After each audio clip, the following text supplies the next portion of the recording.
What is going on, y'all? Shout out to you for coming through. It's your boy 1PTA again. Back to your regularly scheduled program. I hope you're doing all right out there. Oh man, I just had another day with the Hall of Famers of America, the legends. Did I tell you that they are the legends of America? Gotta love them. Gotta love them. Whew. Today's video, man, is probably, I don't know if there's many lessons in today's video. I just felt talking about some classic jargon. Is that how you say it? Jargon or jargon that we use as therapists. Physical therapy, speech therapy, and occupational therapy. We got jargon that we use. We got phrases that we use all the time with our patients. Little catchphrases that we teach our patients to remind them to do certain things when it comes to their health, safety, and well-being. But first, I want to start with a nice joke. Met a 94-year-old man the other day, man. 94 years old. You have to keep your sense of humor. You hear me? When I meet somebody in their 90s and they still got a nice sense of humor, they can still crack corny jokes and they can still laugh, that makes me feel good. That tells me that their sense of humor and the fact that they can still laugh and be funny at this stage, even when they're not feeling well, that tells me that this probably contributes to why they made it to 94 years old in such good shape. I know, you probably don't connect all of that, but I make little observations like this. Because when I meet somebody in the late stages of life and they still got a really good sense of humor, that says something to me. Because I meet a lot of people who are just bitter, don't laugh, always in attitude, always mad, always complaining. And I don't meet many of them who are in their 90s and 100s. Did you hear me? I don't meet many of those people who are in their 90s and 100s who are just bitter and always stressed and always complaining and always depressed. You know, I know it's a lot of mental health issues out there. I understand, but I highly believe, or I strongly believe, that having a good sense of humor is good for your health. Let me tell you about my 94-year-old friend. Cool guy. Met him. He's in bed. He's weak. He's not feeling good. He's even in a lot of pain. My man is just not having a good day. But you know what he said when I met him? Oh man, I almost bust out laughing. I introduced myself and I told him what I want. I want him to try to get out of bed. We're going to try to get up. He said okay, but he doesn't feel really good. And then I proceed to ask him my, ice-breaking questions. Where you're from? What kind of work did you do? You know what he told me? I asked him, what kind of work did he do? My man said, what did he say? He said, I used to pass gas for 38 years. What? Now, did you hear me? He said, I passed gas for 38 years. I started laughing immediately. I was like, what did you say? I thought he was a little confused. I didn't know what he was talking about. I said, you passed gas? He was like, yeah, I passed gas for 38 years. And he started laughing a little bit. And I said, what do you mean? You was farting for 38 years? What are you talking about? And he said, no. He said, I passed gas for 38 years. I said, what does that mean? He said he worked at Dulles Airport and he would hook up fuel lines to refuel the airplanes. I said, you passed? And it didn't even hit me at first what he was talking about. And then I'm putting two and two together. I'm picturing him with one of those big old hoses at the airport on the ground while I'm getting ready to take off. And I'm picturing him with a hose and hooking it up to the plane. So he literally passed gas for 38 years. When I put two and two together, when I got the joke, I start cracking up. He's 94 years old. He's very weak. He's very fatigued. He's not feeling good. But my man is in a good enough mood to tell corny jokes at 94. That's what you need, man. You got to keep your sense of humor. I died laughing. I was like, oh, you passed gas. And he started laughing and I started laughing. That was our introduction to each other. Like that makes me feel good. That tells me that he's gonna do okay. He's going to progress. He's going to work, and he's going to meet his goals. Just from me seeing that he's got a good sense of humor. That means that man knows how to smile. He knows how, he knows how to be funny. And his overall health's going to be good because he can still crack corny jokes at 94. When I'm 94, I want to be able to crack corny jokes and make people laugh as soon as I meet them. That's what I want. So that was funny. I like that joke. Very corny, but very funny, coming from a 94-year-old. He passed gas for 38 years, literally. Oh man, but today's video, man, therapy jargon. We got little phrases that we use, and I want you to remember these phrases because I want you to use these phrases with mom and dad and grandma and grandpa and great grandma and mom and pop and Mimi and whatever other nicknames you got for the older ones in your family or your loved ones. Okay, let's start with the first one. Nose over toes. Did you hear me? Nose over toes. You know what we use that for? When a patient is struggling to get up out of a wheelchair or a chair with armrests, we always encourage them to scoot forward and get their nose over their toes, meaning they should be able to look down at their feet before they push up to get up. Use those tricep muscles that you got and push yourself up to get up. So we use the phrase nose over toes so they can remember that they want to scoot to the edge, push up off the chair to get up. Nose over toes. So if you see mama or dad struggling to get up, you tell them, you say, Mom and Dad, nose over toes. Say, Mom, nose over toes. Get to the edge and push yourself up. Because a lot of times when you put a walker in front of somebody, it never fails. This never gets old. When you put a walker in front of someone who uses a walker and they're sitting in the chair and you encourage them to get up out of the chair, what do you think they do? It happens all the time. I don't care if they know the nose over toes. They always forget and they always want to reach for that walker. I made a short video about it and how to encourage grandma to get up out of the chair safely. They always want to reach for the walker, and you don't want to reach for the walker. It's going to fall back on you. So you always want to push up from the chair and you want to tell them nose over toes. Remember that one. That's phrase number 1. Phrase number 2. Up with the good, down with the bad. I made another short about this. Up with the good, down with the bad. And you can use these for yourself too. You might not need nose over toes yet, but up with the good, down with the bad, you might need that one. Because if you got a bum knee, if you got a bad knee or a bad leg or a bad hip, or one of your legs is hurting, or you break your leg, you just a freak accident, you break your leg, you need to remember this one. And mom and dad need to remember this one too. So you encourage them up with the good, down with the bad. That means when you go up steps, you want to go up with your good leg first. Up with your stronger leg first. Because your stronger leg is going to carry all your weight up that first step. And then when you get to the next one, you do the same thing. You rinse and repeat. Up with the good and down with the bad. Down with the bad means when you're coming down the steps, you want to lead with your bad leg first. So you want to go down with your bad leg first, going down. So going up, you go up with the good. Going down, you go down with the bad. And you go down with the bad because when you go down with the bad, guess what? Your stronger leg is still back there controlling your body weight. So remember that phrase, y'all, from mom and dad. When you see them struggling to get up the steps, when they grabbing that handrail and they holding on with 2 hands trying to get up, you tell them, up with the good, down with the bad. All right, moving on. This is going good so far. Next, you can use these two, and this is a good one that you can use if you like to exercise.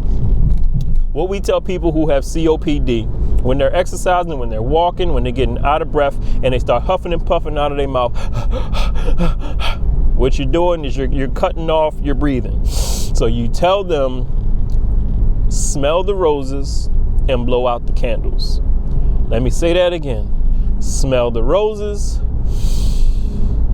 and blow out the candles. Now think about that. When you smell roses, if you're getting ready to smell some roses, me and my wife getting ready to go to Longwood Gardens in a few days. You ever been to Longwood Gardens? Oh my goodness. If you have never been to Longwood Gardens, put it on your list. I don't care what part of the country you live in. Longwood Gardens in Kennett Square, Pennsylvania. A place full of flowers and roses. I'm sure there's plenty places, but there's no place like this. Longwood Gardens. But anyway, they have a lot of roses there and flowers to smell. And you're going to want to smell these flowers. Now, when you go to smell flowers, how do you smell them? Do you? No, you don't. When you smell the flowers, you slowly inhale to get a nice whiff of those flowers. You feel me? Slowly. That's how you smell flowers. Now, when you blow out candles, let's say you got a big old birthday cake in front of you with 50 candles on it. I don't know how old you are. Let's say you're 50 years old and you got 50 candles on it. When you go to blow out those candles, how are you going to blow them out?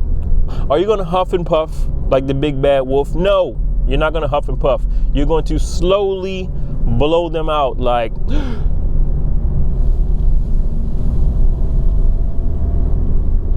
You feel me? See how smooth that was?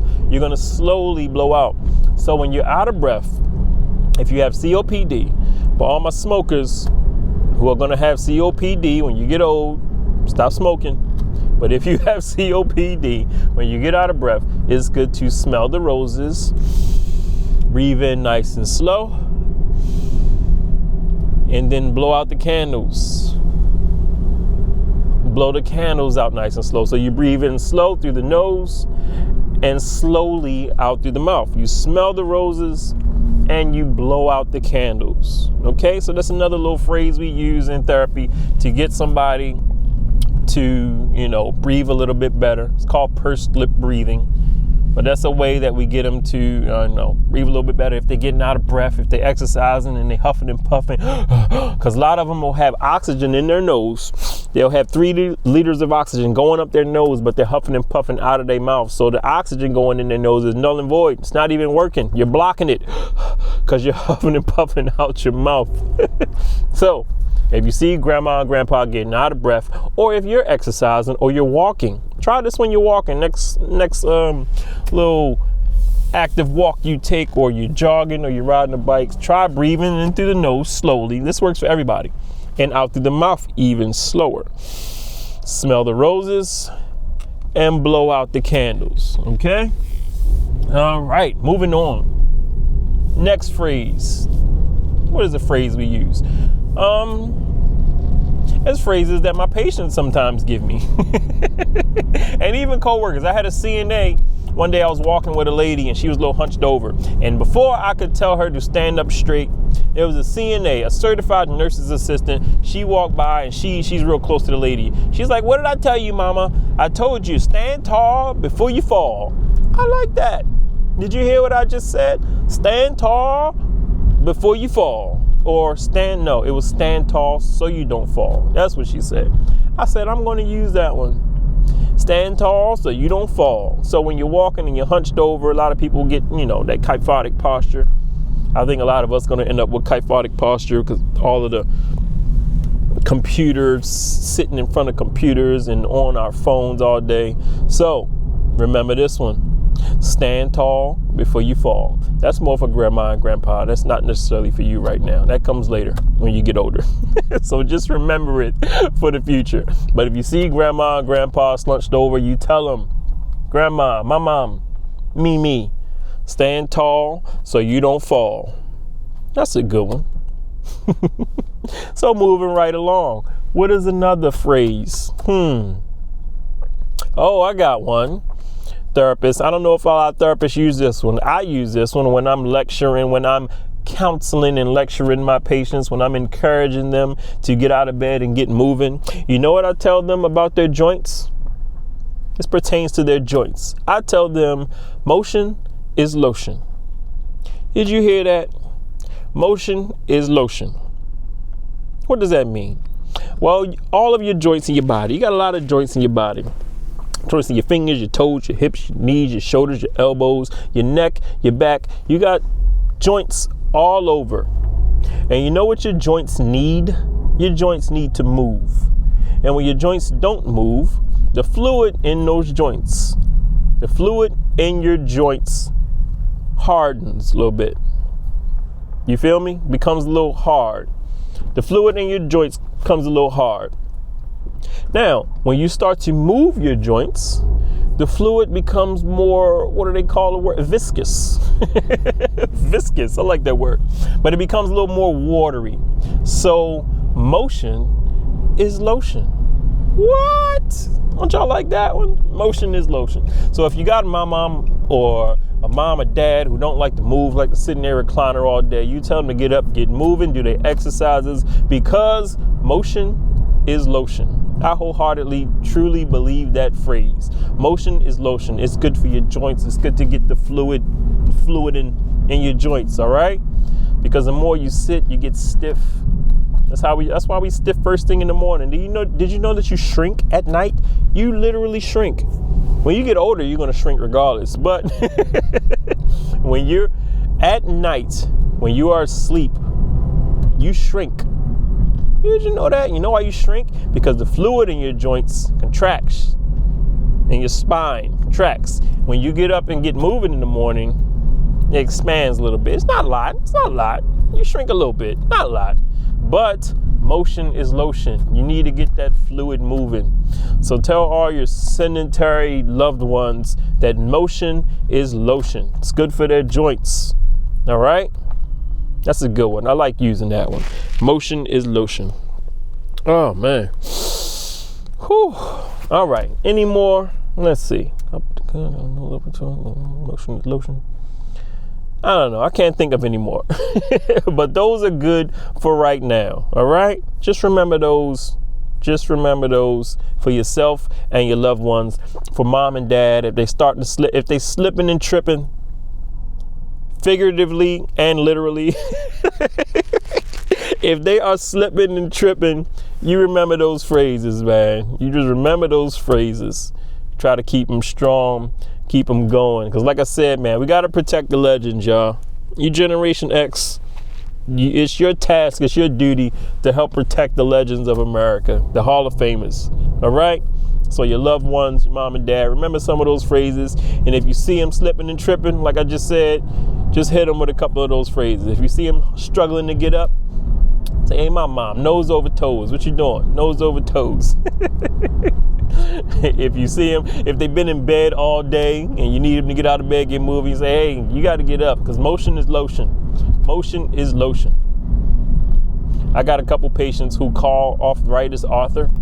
I got a patient who says, Arthur came to visit me today, so she can't get up. Like, what? Say, yeah, Arthur came to see me today, so I can't get out of bed. I'm like, who is Arthur? She said, don't you know who Arthur is? I said, who is Arthur? Arthritis. She calls arthritis Arthur. She be like, yeah, Arthur showed up today. You know, it's getting cold out. And when it gets cold and rainy, arthritis bothers a lot of people. It bothers me too. I got a little bit myself. But you know what's good for Arthur? Motion. Motion is lotion for Arthur. So remember some of those phrases, y'all. They will help your loved ones out. They'll help you out.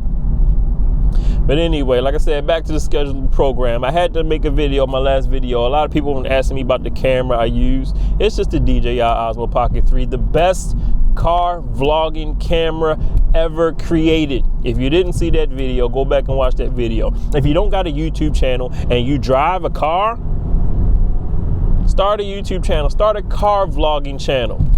You know, some of your best ideas come to you when you get off of work. You got a lot on your mind. Why not vlog about it?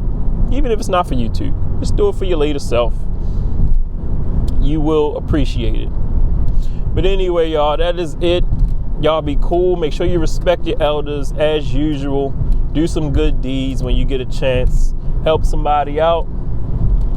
And I will holler at y'all in the next video.